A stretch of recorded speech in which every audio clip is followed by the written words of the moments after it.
দেখো কি অবস্থা। এই মুস্তাকিন, মুস্তাকিন এই যে আসো আসো আসো। এই মুস্তাকিন হচ্ছে আমার যে বড় ভাইয়ের ছেলে, বড়জন, যাকে আপনারা অনেক ভালোবাসেন, ওর ছোট ভাই। কই মুস্তাকিন কই?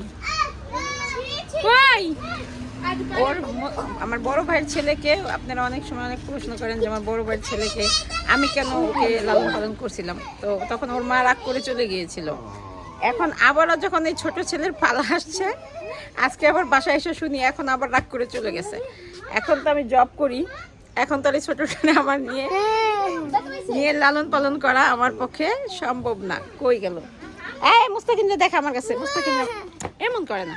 এই যে মুস্তাকিন আসো আসো, এই যে আসো, এই যে আসো, এই যে এই যে ভিডিওতে ভিডিওতে ভিডিওতে এই যে সরো সরো। এই যে মুস্তাকিন, মুস্তাকিন আমার সাথে যাবা? সরো মুরসালি, মুস্তাকিন আমার সাথে যাবা? তোমার বড় ভাইয়ের যেরকম আমি নিয়ে পালছিলাম তোমাকে আমি নিয়ে যাই, যাবা আমার সাথে? তুমি না ভিডিও করো?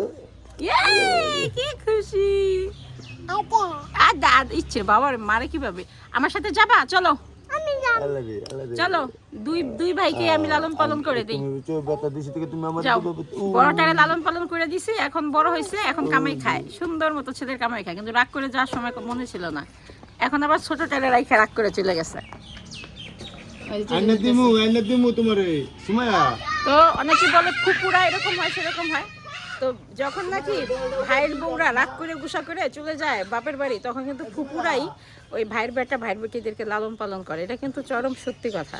কারণ ফুপুরা কিন্তু তখন ফালাইতে পারে না, কারণ ভাইয়ের বেটা ভাইয়ের বেটিদের জন্য ফুপুদের অন্যরকম একটা ভালোবাসা আছে, বুঝছেন?